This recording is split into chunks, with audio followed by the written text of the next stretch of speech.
تمام حضرات عقیدت اور محبت کے ساتھ با آواز بلند حضور سرور کونین رحمت عالمیان صلی اللہ علیہ وسلم کی بارگاہ میں درود و سلام کا نذرانہ پیش کریں. کوئی لب خاموش نہ رہے, سب پڑھیے بآواز بلند اللہم صلی علی سیدنا و مولانا محمد معدن الجود والکرم وعلی آلہ وصحبہ وبارک وسلم. اللہم صلی علی سیدنا و مولانا محمد صلاة دائمة مقبولة تؤدی بها عنا حقہ العظیم. گزشتہ جمعۃ المبارک میں ہم نے امام اہل سنت عظیم البرکت عظیم المرتبت پروانہ شمع رسالت ماہی بدعت حامی شریعت پیر طریقت رہبر شریعت الحافظ القاری الشاہ امام احمد رضا خان علیہ رحمت الرحمن پر گفتگو ہم نے کی تھی. آج بھی اسی سلسلے سے متصل گفتگو کریں گے. اللہ تبارک و تعالی ہم سب کو امام اہل سنت امام احمد رضا خان فاضل بریلوی علیہ الرحمہ کے صدقے سے رسول پاک صلی اللہ علیہ وسلم کی سچی محبت عطا فرمائے. قرآن مجید فرقان حمید نے امت مصطفیٰ کو حکم دیا وَتُعَزِّرُوهُ وَتُوَقِّرُوهُ وَتُسَبِّحُوهُ بُكْرَةً وَأَصِيلًا. نبی کی تعظیم کرو, وَتُوَقِّرُوهُ اس کی توقیر کرو, اس کا ادب اور احترام کرو, وَسَبِّحُوهُ بُكْرَةً وَأَصِيلًا صبح شام یعنی ہمہ وقت اللہ رب العالمین کی تسبیح بیان کرتے رہو. آیت کریمہ کے اس حصے میں دو باتوں کا حکم دیا گیا. ذکر خدا کا حکم دیا اور ایک ادب مصطفیٰ محبت مصطفیٰ کا حکم دیا گیا. پہلے ادب مصطفیٰ کا حکم دیا, محبت مصطفیٰ کا حکم دیا, پھر اللہ نے اپنے ذکر کا حکم دیا, جس سے یہ پتہ چلتا ہے کہ ذکر مصطفیٰ سے بھی پہلے بندے کے دل میں محبت مصطفیٰ ہونی چاہیے. ذکر خدا سے پہلے بندے کے دل میں ادب مصطفیٰ ہونا چاہیے, اس لیے کہ ادب یہ پہلا قرینہ ہے. اگر ادب نہیں تو کچھ بھی نہیں ہے. رسول اللہ کی محبت نہیں تو کچھ بھی, اس لیے کہ محبت کا حکم پہلے دیا جا رہا ہے اور اپنی عبادت کا حکم اللہ نے بعد میں دیا. پہلے کہا کہ نبی سے محبت اور اس کی تعظیم کرنی ہے, پھر کہا کہ اللہ کا ذکر کرنا ہے. تو یہاں سے آپ یہ اندازہ لگائیں کہ ادب مصطفیٰ اور محبت مصطفیٰ پہلے ہے اور ذکر پروردگار بعد میں ہے. اگر کوئی بندہ ذکر خدا کرے, نماز پڑھے, روزہ رکھے, قرآن بھی پڑھے, حج اس پر فرض ہو گیا تو حج بھی کر لے, صاحب استطاعت ہے زکوٰۃ بھی دے, لیکن اس کے دل میں مصطفیٰ کریم صلی اللہ علیہ وسلم کی محبت نہیں ہے, امام الانبیاء علیہ السلام کا ادب نہیں ہے, تو اس کی یہ نمازیں قبول, اس کی کوئی عبادت قبول, اس کا کوئی ذکر قبول نہیں ہوگا. تو محبت مصطفیٰ پہلے ہے, ادب مصطفیٰ پہلے ہے, تعظیم مصطفیٰ پہلے ہے, پھر اس کے بعد یہ تمام مراحل ہیں. اگر ادب نہیں ہے تو کوئی نماز قبول نہیں ہے, کوئی روزہ قبول, کوئی حج قبول کوئی زکوٰۃ دینا قبول، کوئی قرآن پڑھنا قبول نہیں ہے۔ جب تک تمہارے دل میں رسول اللہ کی محبت نہیں ہوگی اس وقت تک اللہ تمہارے کسی بھی عمل کو قبول نہیں فرمائے گا۔ اس لیے قرآن نے حکم دیا۔ قرآن کا یہ حکم کسی ایک جگہ پر نہیں ہے، کوئی ایک آیت نہیں ہے جو ہمیں ادب سکھایا جا رہا ہے رسول اللہ کا۔ ایک تو یہ ہے نا کہ اللہ نے ایک مرتبہ کہہ دیا کہ بس محبت کرنی ہے، حالانکہ قرآن ہے، اس کے ایک ایک لفظ پر ایمان رکھنا ہم پر لازم ہے۔ تو قرآن میں کوئی ایک آیت نہیں کہ ایک مرتبہ حکم دے کر خاموشی ہو گئی، نہیں۔ ایک اور آیت میں کہا لا تجعلوا دعاء الرسول بینکم کدعاء بعضکم بعضا، نبی کے پکارنے کو آپس میں اس طرح نہ ٹھہرا لو جس طرح تم آپس میں ایک دوسرے کو پکارتے ہو، اس طرح کبھی بھی نبی کو نہ پکارنا جس طرح تم دوستوں کو اور اپنے بھائیوں کو پکارتے ہو۔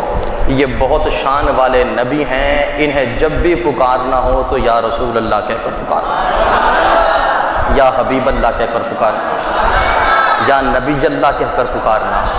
یہ اونچا دربار ہے، یہ اونچی شان والے ہیں، یہ وہ ہیں جن کے ذکر کو اللہ نے بلند فرما دیا، جن کے نام کو اللہ نے بلند فرمایا، جن کی ذات کو اللہ نے بلند فرمایا۔ کبھی ایسا نہ پکارنا جس طرح ایک دوسرے کو پکارتے ہو۔ ادب کو ملحوظ خاطر رکھنا، ادب کو ملحوظ خاطر رکھنا۔ یا رسول اللہ انظر حالنا، یہ طریقہ ہونا چاہیے۔ یا حبیب اللہ اسمع قولنا، جو بزرگوں کا طریقہ ہے۔ جی ہاں، یہ ادب سکھایا جا رہا ہے بارگاہ رسالت کا۔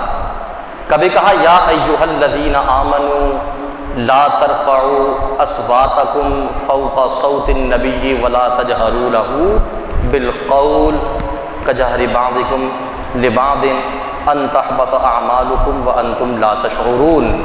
اے ایمان والو، خیال کرنا کہ تمہاری آواز کہیں میرے نبی کی آواز سے اونچی نہ ہو جائے۔ لا ترفعوا اصواتکم فوق صوت النبی، خیال کرنا اس بات کا، ایسا نہ ہو کہ نبی کی آواز آہستہ ہو اور تمہاری آواز بلند ہو جائے، نبی کا لہجہ دھیما ہو اور تمہارا لہجہ سخت ہو جائے، ایسا نہ کرنا۔ اتنا بھی کوئی ادب کسی کو سکھاتا ہے؟ قرآن سکھا رہا ہے، اللہ سکھا رہا ہے، کس کو؟ اس امت کو، آپ لوگوں کو، ہمیں اللہ سکھا رہا ہے۔ کس دربار کا ادب؟ بارگاہ مصطفیٰ کا ادب۔ زور سے کہیں نا سبحان اللہ۔ دربار مصطفیٰ کا ادب اللہ سکھا رہا ہے۔ کون سکھا رہا ہے؟ اللہ سکھا رہا ہے۔ نبی کے پاس جاؤ تو اس طرح نہیں پکارنا، اس طرح۔ کبھی کہا کہ ان سے اپنی آواز کو بلند نہ ہونے دینا، خیال کرنا کہیں ایسا نہ ہو کہ تمہاری آواز بلند ہو جائے نبی کی آواز سے۔ اتنی بھی اجازت اللہ نے اس امت کو نہیں دی۔ تمہاری آواز بھی بلند نہیں ہونی چاہیے نبی کے سامنے۔ اگر ہو گئی تو کیا ہوگا؟ کہا ان تحبط اعمالکم وانتم لا تشعرون، اگر کبھی ایسا ہو گیا تو زندگی بھر کے سارے اعمالوں کو اللہ ختم فرما دے گا، ساری نیکیاں ضائع کر دی جائیں گی، سارا اجر تمہارا خالی کر دیا جائے گا، ختم۔ آج تک جو نمازیں پڑھی ہیں، جو روزے رکھے ہیں، جو قرآن پڑھا ہے، جو حج کیا ہے، جو کعبے کا طواف کیا ہے، جو صفا مروہ پر دوڑے، جو زکاتیں دی، صدقات و خیرات، جو کچھ بھی تم نے زندگی میں کیا، اگر یہ کام تم سے ہوا تو عمل تمہارے سارے ضائع ہو جائیں گے، اور یوں ضائع ہو جائیں گے وَأَنْتُمْ لَا تَشْعُرُونَ، اللہ تمہیں پتہ بھی نہیں چلنے دے گا مگر وہ تمہارے اعمال کو برباد فرما دے گا۔ اتنا ادب بارگاہ مصطفیٰ کا سکھایا کس نے؟ اللہ نے۔ کس نے سکھایا؟ اللہ نے۔ یہ ادب اللہ سکھا رہا ہے۔ گھر میں جب بچہ ہوتا ہے، باپ اسے سکھاتا ہے ادب، ماں اسے سکھاتی ہے بڑوں سے کیسے بات کرنی ہے، دادا سکھاتا ہے، نانا ہو وہ سکھاتا ہے، پھپھو ہو، خالائیں بچوں کی تربیت کرتی ہیں، انہیں ادب سکھاتی ہیں۔ بات کس طرح کرنی ہے، بڑوں کا ادب کیسے کرنا ہے، چھوٹوں سے پیار کیسے کرنا ہے، چلنا کس طرح ہے، بولنا کس طرح ہے، کھانا کس طرح ہے، پینا کس طرح ہے، بیٹھنا کیسے، سونا کیسے، اٹھنا کیسے، چلنا کیسے، بچوں کو سمجھایا جاتا ہے، اس کی تربیت کی جاتی ہے۔ تربیت کرنے والا کبھی باپ ہوتا ہے، کبھی ماں ہے، کبھی دادا ہے، کبھی دادی ہے، کبھی نانا ہے تو کبھی نانی ہے، کبھی پھپھو ہے تو کبھی خالہ ہے۔ یہاں تربیت کی جا رہی ہے کل کائنات کی، اور تربیت کرنے والا خدا ہے۔ تربیت کرنے والا، ادب سکھانے والا خدا ہے، اور ادب سکھایا جا رہا ہے بارگاہ مصطفیٰ کا، بارگاہ مصطفیٰ کا۔ اس دربار میں آنا کیسے ہے، اس دربار میں بولنا کیسے ہے، پکارنا کیسے ہے، بات کیسے کرنی ہے، بیٹھنا کیسے ہے، پیار کیسے کرنا ہے، یہ سب کچھ مصطفیٰ کے بارے میں رب نے اس امت کو سکھایا، رب نے اس امت کو سکھایا۔ اس طرح پیار کرو، حتیٰ کہ اگر ایک قوم رسول اللہ کے متعلق کوئی ذو معنی لفظ استعمال کرے تو اللہ نے صحابہ اکرام کو اس لفظ کے استعمال سے بھی روک دیا۔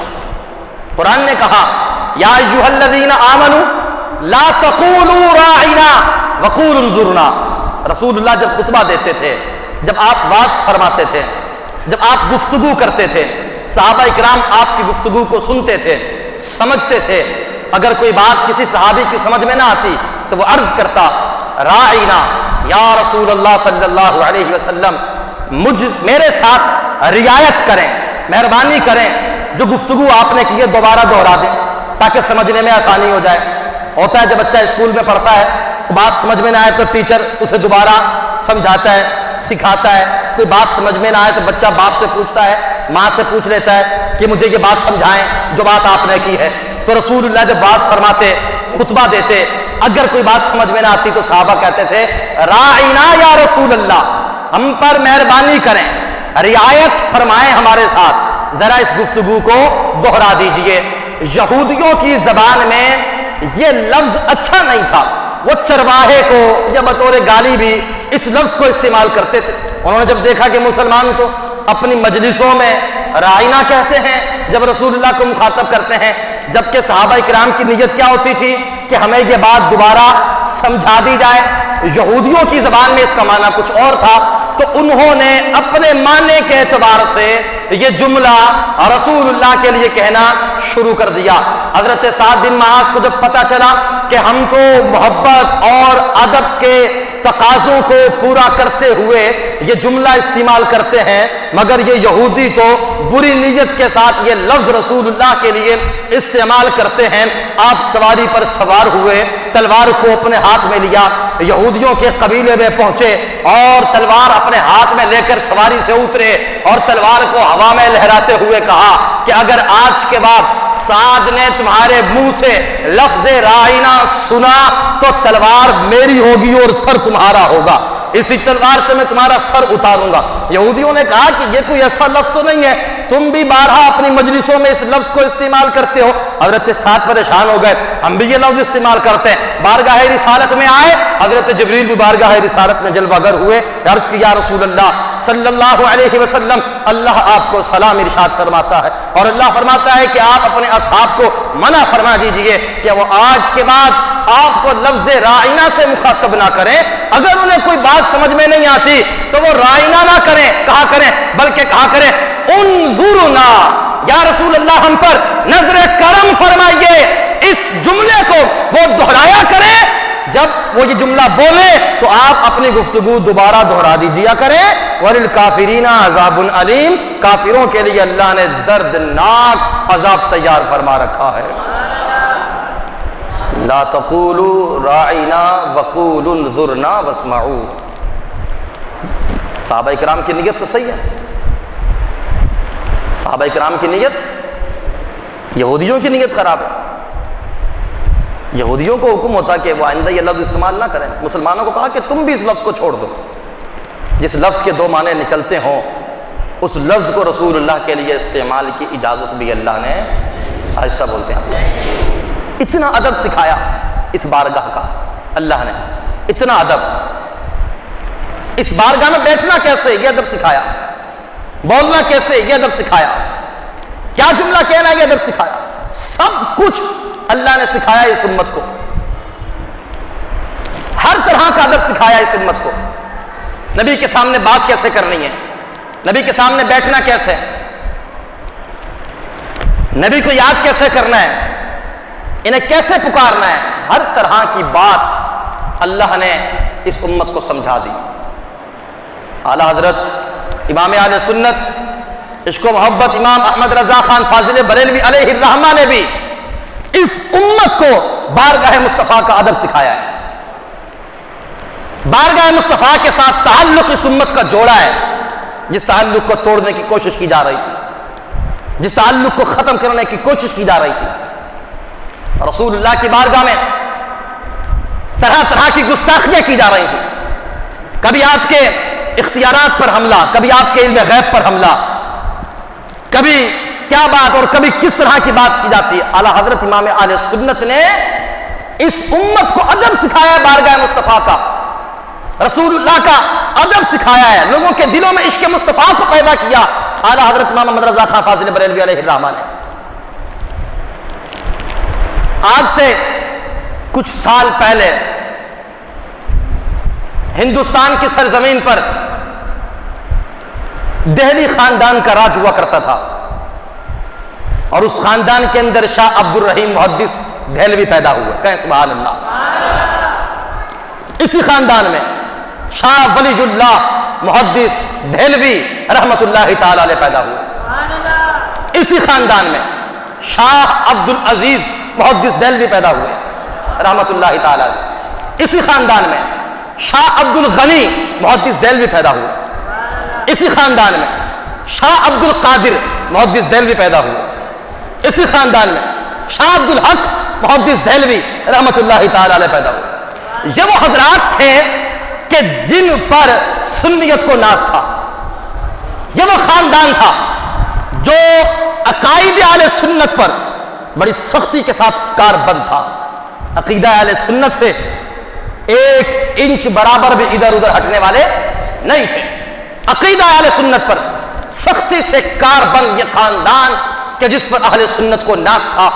اسی خاندان کے اندر بدقسمتی سے شاہ عبد الغنی محدث دہلوی رحمت اللہ تعالی علیہ کے گھر میں شاہ اسماعیل دہلوی پیدا ہوا، جس نے عقائد اہل سنت سے اعتزال کیا، اور اس نے بدنام زمانہ ایک کتاب لکھی جس کا نام تھا تقویۃ الایمان۔ کیا؟ تقویۃ الایمان، بدنام زمانہ ایک کتاب، وہ کتاب مشہور گستاخ جو انبیاء اور اولیاء کا گستاخ ہے محمد بن عبد الوہاب نجدی، اس کی کتاب کتاب التوحید کا خلاصہ تھی، جس کتاب کے اندر انبیاء اور اولیاء کی شان میں گستاخیاں کی گئیں۔ قرآن مجید میں اللہ نے جو آیتیں بتوں کے بارے میں نازل کی، کافر جن کو پوجتے تھے، ہندو جن کی عبادتیں کرتے تھے، اللہ نے ان بتوں کی مذمت میں قرآن میں جو آیتیں نازل فرمائی، کتاب التوحید کے اندر ابن عبد الوہاب نجدی نے کتاب التوحید میں ان آیتوں کا مصداق صحابہ انبیاء کو اور اولیاء کو ٹھہرایا، یعنی جو آیتیں بتوں کی مذمت میں نازل کی گئیں، ان آیتوں کو پڑھ کر کہا گیا کہ اس سے مراد نبی ہے، اس سے مراد ولی ہے، نبی کچھ نہیں کر سکتا، ولی کچھ نہیں کر سکتا۔